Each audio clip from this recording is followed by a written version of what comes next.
इटावा की मशहूर lion safari में होगा दीदार जंगल के राजा का। देखेंगे कैसे इटावा में यमुना को साफ कर रहा है नमामि गंगा। लूंगा मजा खीर मोहन का कुरकुरे और तीखे मंगोड़ों के साथ। जाऊंगा खूबसूरत पंचनदा जहां होता है एक अनोखा संगम।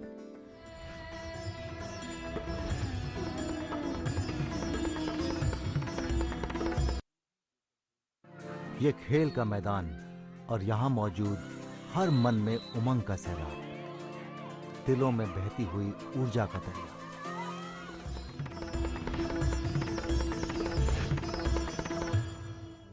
जानेंगे क्यों सरसैया घाट कानपुर की आम जनता को भी भा रहा है। देखूंगा अब कैसे बन रहा है फूलों से एक अनोखा चमड़ा। बिठूर में जानूंगा कैसे रानी लक्ष्मीबाई और नाना साहेब ने वहां से लगाई थी आजादी की लड़ाई की आग।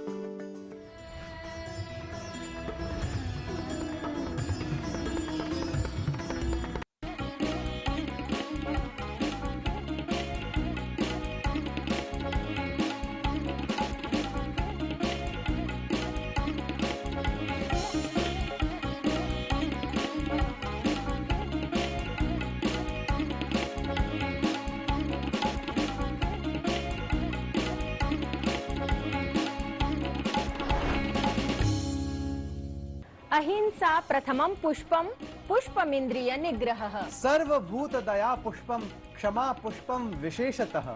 ज्ञान पुष्पम तपः पुष्पम शांति पुष्पम तथैव च।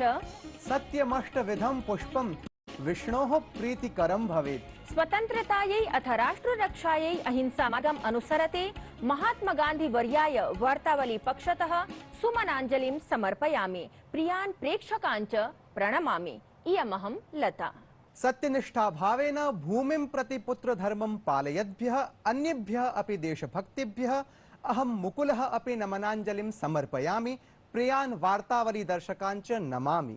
प्रियाः दर्शकाः, स्वतंत्रतायै यावती शस्त्रधारकाणाम् आवश्यकता आसीत् तावती एव अनिवार्यता आसीत् शांत स्थिर मानसानामपि। एतैः वीरैः तु निज जीवनं किं वा सर्वस्वम् एव मातृभूम्यै समर्पितम्। आम्, सत्यव्रताः एव सत्पुरुषाः इति उच्यन्ते। तावत् अद्यतनं सुभाषितमपि एतमेव विचारं सबलं करोति। आत्मज्ञानं समारम्भः तितिक्षा धर्मनित्यता यमर्थान् नापकर्षन्ति स वै पंडित उच्यते।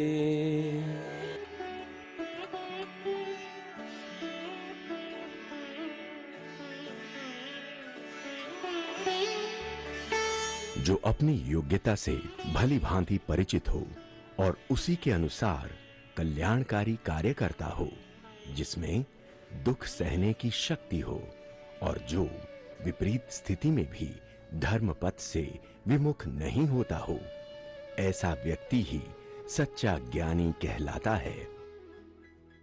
Those who are aware of their qualities and accordingly work for the welfare of others, those who are able to bear pain and do not deviate from the path of righteousness even in times of adversity, such persons are known to be truly wise.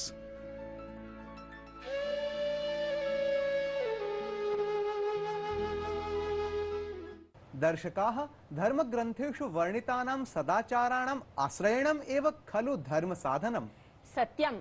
सरामः तावत् अग्रिमं प्रवाहि वार्ता प्रभागं प्रति, यत्र सम्पूर्णेऽपि संसारे स्वकर्मपरेण धर्मेण सम्बद्धानां साप्ताहिक्यः परं संक्षिप्ताः मुख्याः वार्ताः प्रस्तूयन्ते। प्रधानमंत्री नरेंद्र मोदी स्वच्छ भारत अभियानस्य द्वितीयं चरणं समारब्धवान्। नवदिल्ल्यां डॉक्टर अम्बेडकर इंटरनेशनल सेंटर इत्यस्मिन् भवने स्वच्छताभियान सम्बद्धः कार्यक्रमः समायोजितः अभवत्। कार्यक्रमे नगरीय क्षेत्रेषु जलप्रबन्धनं परिष्कर्तुम् अमृत द्वितीयम् इत्याख्या योजना अपि प्रारब्धा। प्रधानमंत्री उक्तवान् यत् बाबा साहेब इत्यस्य स्वप्न सम्पूर्ण दिशि उभे अभियाने महत्वपूर्णे स्तः। दुबई क्षेत्रे 20-20 विशिष्टं प्रदर्शनं समारब्धम्। अत्र भारतं समेत्य जगतः प्रायः 92 राष्ट्राणि भागं भजन्ते। भारतं तावदत्र बृहत्तम सहयोगी राष्ट्ररूपेण योजितम् अस्ति। 20-20 विशिष्टं प्रदर्शनम् एतत् भारतं $5 ट्रिलियन मितायाः अर्थव्यवस्थायाः विधायक राष्ट्ररूपेण प्रस्तौति। आगामि पर्वाणि समालक्ष्य कोरोना महामारीं यथाशक्यम् उन्मूलयितुं राज्येभ्यः दिग्निर्देशाः प्रसारिताः। केन्द्रीय गृह सचिवः अजय भल्लाः पत्रमाध्यमेन निर्दिष्टवान् यत् स्वास्थ्य मन्त्रालय पक्षतः प्रख्यापितानां निर्देशानां भवेत् अनुपालनम्। एयर मार्शल इत्युपाधिभूषितः विवेक राम चौधरी भारतीय वायुसैन्य बलस्य अध्यक्षपदम् अलङ्कृतवान्।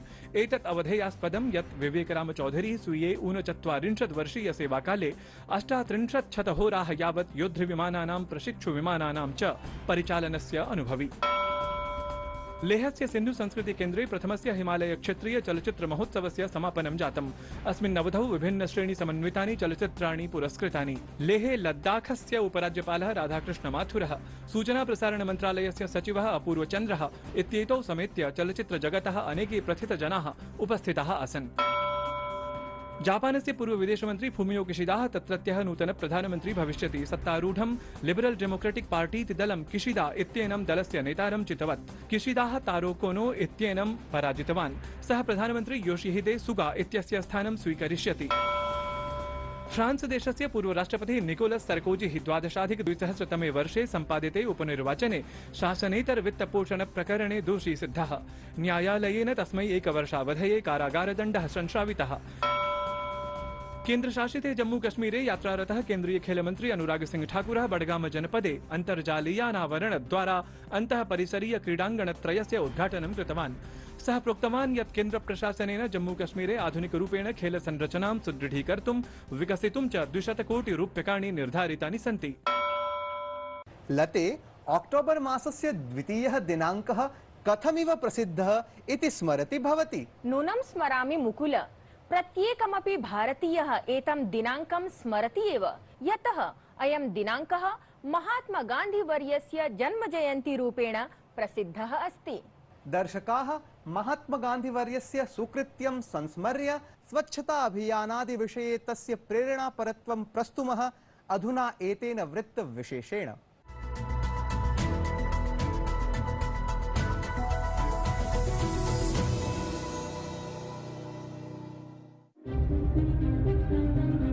स्वच्छतायां भवति नूनम् ईश्वर निवासः। अथ कस्यचिदपि राष्ट्रस्य निर्माणे स्वच्छतायाः स्थानं तु उच्यते सर्वतः उच्चम् एव।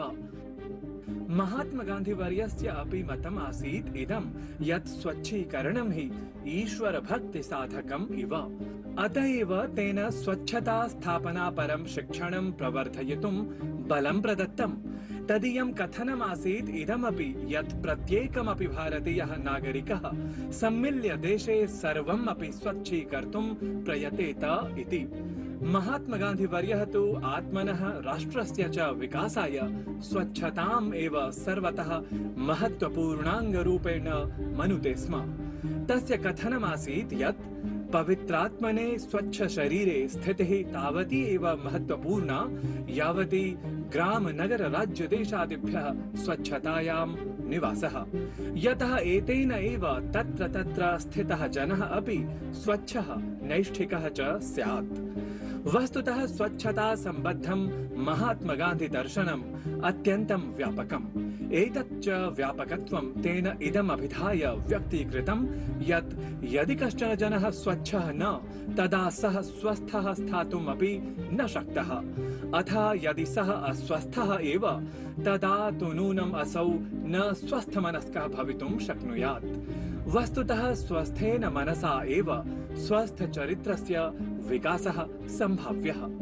महात्मा गान्धी समारब्धं स्वच्छ भारत स्वप्नं पूरयितुं प्रधानमन्त्रिणा नरेन्द्र मोदिना 14-2000 अक्टोबर मासिकात् 2 दिनाङ्कात् स्वच्छ भारताभियानं प्रचालितम्।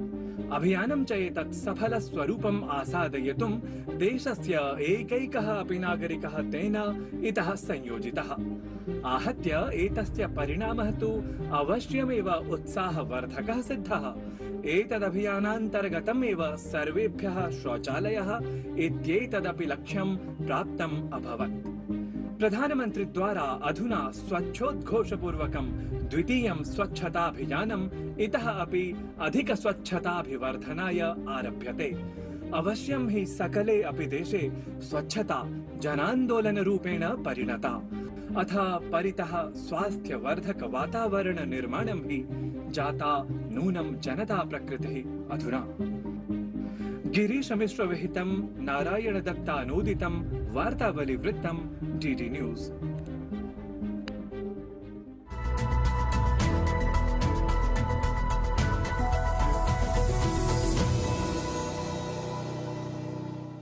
दर्शकाः, भारतीय ज्ञानधारा किं वा गौरववर्धिनी संस्कृतिः यथा भारतीयानां सम्पोषिका अस्ति, तथा एव एषा कथञ्चित् अनेकेषां वैदेशिकानाम् अपि। सर्वथा सत्यं, वैदिक विज्ञाने निहितानां रहस्यानां गहन शोधनाय पुराकालतः एव भारतभूमिः वैदेशिकानां कृते आकर्षणकेन्द्रत्वेन अस्ति। तेषु एव गहनशोधकेषु अन्यतमः सुप्रसिद्धः भारतवेत्ता विद्वान् प्रोफेसर मिशेल दनिनो इत्यभिधेयः अस्ति, यः साम्प्रतं गान्धीनगरस्थे भारतीय प्रौद्योगिकी संस्थाने कार्यरतः।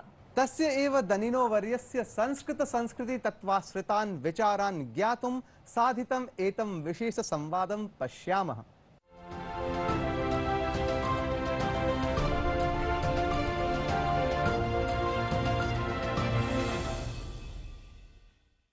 नमस्कारः। अद्य अस्ति वार्तावल्याम् एतादृशः विशिष्टातिथिः, यः हि फ्रांस देशे लब्धजन्मा, परञ्च भारतवर्षं प्रति विशेषरूपेण आकृष्टः। अतः एतेन विपुल भारतस्य भव्यतमस्य च ऐतिह्यस्य विषये अभिज्ञातुं स्वकीयं सम्पूर्णं जीवनं कृतम् अस्ति समर्पितम्। स्वागतं प्रोफेसर मिशेल दनिनो वर्य। नमस्कारः। प्रोफेसर मिशेल वर्य, भारतवर्षं प्रति कथं भवान् आकृष्टः अभवत् इति अस्मिन् सन्दर्भे अस्मान् बोधयतु सर्वप्रथमम्। As a teenager living in France, without any particular difficulty, my family was very harmonious and happy. I was doing well in my studies and so on. But I was feeling a deep dissatisfaction and almost an anxiety at the lack of direction that the Western development, intellectual developments, religious developments, cultural developments have been unable to give to human life. And I had those big questions which many people, of course, ask themselves: what is the use of all of this? Where does it go? Why are we, having those brilliant cities with people working from dawn to dusk and again the next day and again the next day, and basically not knowing what is the purpose of it all? This started a quest, and I kept reading as a teenager here and there, and I came upon collections of, let us say, sayings of Indian masters that including, for example, it included Sri Ramakrishna, Swami Vivekananda, Ramana Maharshi, and several more. And I felt immediately that there's something very central, very essential, at least to me and from my perception, and I wanted to go deeper. Professor Michel Varya, भवता ऋग्वेदे वर्णिताया सरस्वती नद्याः विषये प्रबल जिज्ञासावशात् गंभीरम् अनुसन्धानम् अपि कृतम् अस्ति। तत्सम्बद्धं भवता the lost river on the trail of the Saraswati इति पुस्तकम् अपि विलिखितम् अस्ति। भवतः अनुसारेण सरस्वती नद्याः अस्तित्व संदर्भे किम् अस्ति प्रबलं प्रमाणम्? So the pramana, the proof, is actually there in the texts. First of all, we have a long continuity in the text, successive texts of descriptions of that river in a very consistent manner, and a manner that depicts the decline of the river, gradual decline, ultimate extinction. So in the Rig Veda, it's a full river, Maho Arna Sarasvati, of mighty waters. And by the time of the Brahmanas, already the river has broken up somewhere, because there is a point called Vinashana, the loss of the river, the disappearance of the river, sometimes also called Adarshana in other texts. So something has happened to it. And the evolution continues. By the time of the Mahabharata, we find that the river gets lost in the sands of the desert. And though it reappears at other places, for example, Balarama conducts a pilgrimage from Prabhas, which may not be the same location exactly as today's Prabhas Patan. And upstream, all the way to the Shivalik hills. So there is a consistency of text. It is not at all a mythical river. We can speak of a mythical Saraswati only at Prayag, where, yes, artificially, as a kind of cultural device to remember the river, Saraswati was pinned down. There you may say it is mythical. But in Western India, from Shivaliks across Haryana, Rajasthan, Indian Punjab, and ultimately all the way to the Rann of Kutch, there is no need of proof, because the text is quite clear. And this is what led in the 19th century. We always think it's a recent discovery, not at all.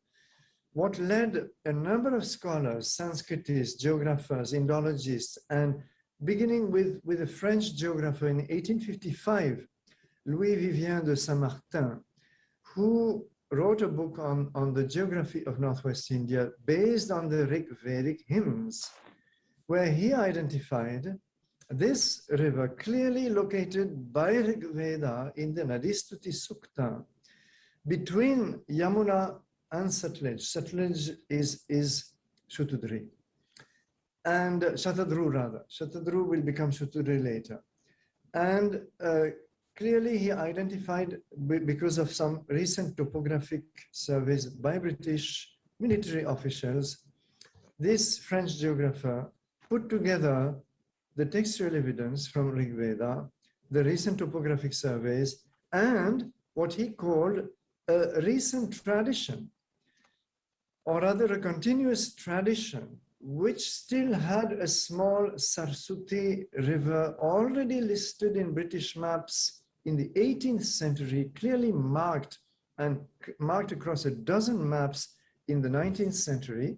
And he said all these three things together show us that this is the relic, this large bed identified in Haryana, Punjab, Rajasthan, called the Ghaggar River, and Hakra in what is today Pakistan, the continuation of the same wide and mostly dry bed, must have been the relic of the Vedic Saraswati River. So this was uttered in 1855, and immediately all Indologists, Sanskritists like Max Muller, archaeologists like Alexander Cunningham, and many others accepted this identification because it was quite obvious in a way. And therefore, I consider that we do not need a proof. The river did exist. Why should a continuity of Indian texts across perhaps 2,000 years invent such a river and even its description of a declining and ultimately disappearing river? It would not make any sense. So this is very briefly the story of the river and its identification. And of course, I have gone into much deeper details, and we have now a number of geological studies to also confirm that there was a very powerful river, but its evolution is a little more complex than what had been earlier thought. So that is another development. Professor Michel वर्य, अहं भवतः एतद् अपि मन्तव्यं ज्ञातुम् इच्छामि यत् संसाराय भारतीयस्य गणितशास्त्रस्य खगोलशास्त्रस्य च कियत् अवदानं भवान् पश्यति? Indian civilization interacted a lot with China, with Southeast Asia, all the way to Japan. It interacted with Central Asia. It interacted with Mesopotamia, with Greece, with Egypt in a more limited way, and with the Roman Empire later on, and so on. So This is essential if we, and of course with the Arabic civilization still later. So we forget that these interactions work in complex ways. So sometimes, yes, there is a transmission very clearly from India. For example, the decimal number based on the zero, and zero as a number, which is the great advance of India, because some other civilizations had a kind of a zero, but they could not make it a workable number. It was India that integrated zero as a full-fledged number in the system. This must have happened about first or second century of the Common Era, or AD if you prefer. So this was a very clear gift from India which has been traced. If we take the overall contribution, even in China in the 8th century, there was an established translation bureau where Indian scholars, and we have one named Gautama, staying there in China and contributing to the translation of Indian texts of mathematics and astronomy into Mandarin, the language at that stage of Chinese development. And therefore, I find objectively that India was much more a giver than a receiver as far as science and technology is concerned. Professor Michel Danino Varyo Bhavatam साकं विहितः संवादः निश्चयेन भारत विषये अनुसंधान रतानाम् अन्येषां वैदेशिकानां च कृते भविष्यति अतीवः प्रेरणाप्रदः। अतः अहं भवते धन्यवादः करोमि पुनः पुनः। नमस्कारः। धन्यवाद।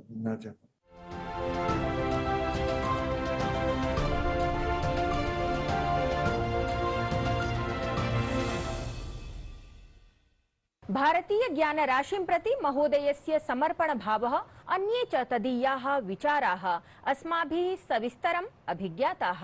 भारतीय ज्ञान राशेः वैशिष्ट्य वर्णनात् पश्चात् बोधनीयाः दर्शकाः यत् साम्प्रतं किम् अस्ति अग्रे उपस्थापनीयम् इति। दर्शकाः साम्प्रतं तु आगतः समयः गीतानुवाद स्पर्धायाः परिणाम प्रख्यापनस्य। रंगीला रे इत्येतस्य गीतस्य मौलिकानुवादार्थम् एतस्मिन् क्रमे विजेता चितः अस्ति वाराणसेयः आलोक कुमारः। एतस्य संशोधनपरस्य गीतानुवादस्य सुमधुरा गायिका अस्ति पुणेस्था यशः श्रीः जोशी। रसिकरे तव रंगे रंजितं मे मन एवं छद्मकरे शाम्यते न जलेनापि ज्वलोऽयं हो रसिकरे तव रंगे रंजितं मे मन छद्मकरे शाम्यते न जलेनापि ज्वलोऽयं हो रसिकरे।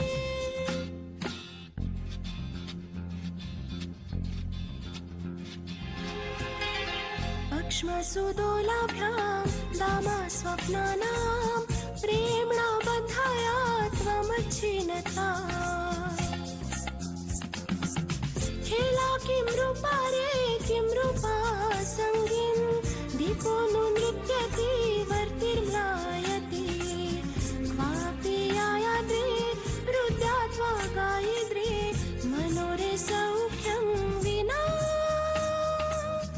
एवं रे प्रेम एवं हि रे रसिकरे तव रंगे रंजितं मे मन छद्मकरे शाम्यते न जलेनापि ज्वलोऽयं हो रसिकरे।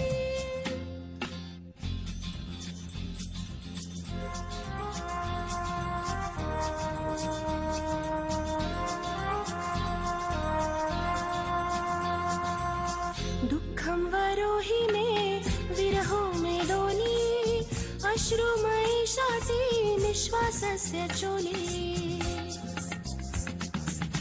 अग्निं पिबामि रे अम्बुवत् नूनं नारी तु मत्ताहं पीडाया राज्ञी चेतोदयते रे छलिताहं लोके किं श्वसनं मे प्रिया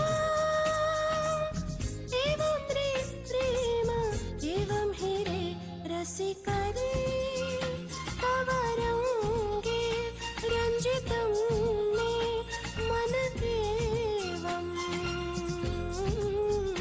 छद्मकरे शाम्यतेन जलेनापि ज्वलोऽयं हो रसिकरे। वर्धापनानि सर्वेभ्यः। अधुना तु उद्घोषणीयमस्ति अभिनवं स्पर्धागीतम् एतत्।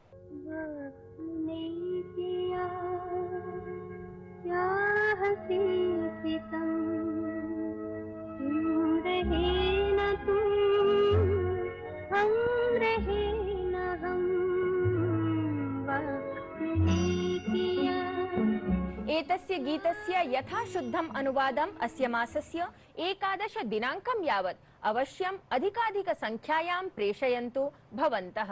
ततः अस्य एव मासस्य 16 दिनाङ्के स्पर्धा विजेतृ नामोद्घोषणं करिष्यते। दर्शकाः वार्तावली कार्यक्रमं वीक्ष्य भवन्तः निज विचारान् प्रकटयन्ति। भवतां प्रेषितं प्रतिस्पन्दनं वार्तावली समूहम् इतः अपि विशेषम् आचरितुं नूनं हि अभिप्रेरयति। एवम् एव प्रतिक्रियां प्रेषयितुं निवेद्यन्ते भवन्तः। तदर्थम् अस्माकम् अन्तर्जालीय सङ्केतादिकम् अवधारयन्तु। प्रेक्षकाः इदानीम् अस्य अङ्कस्य अवसानकालः समापन्नः। अग्रिमे अङ्के नवं घटनाक्रमं सङ्कलय्य पुनरागमिष्यामः। तावत् महात्मा गान्धी वर्यस्य एतं सङ्कल्पं पालयामः। जगति यत् परिवर्तनं कामयन्ते भवन्तः तत्तु सर्वे प्रथमं सन्धारयन्तु अन्तः। नमो नमः।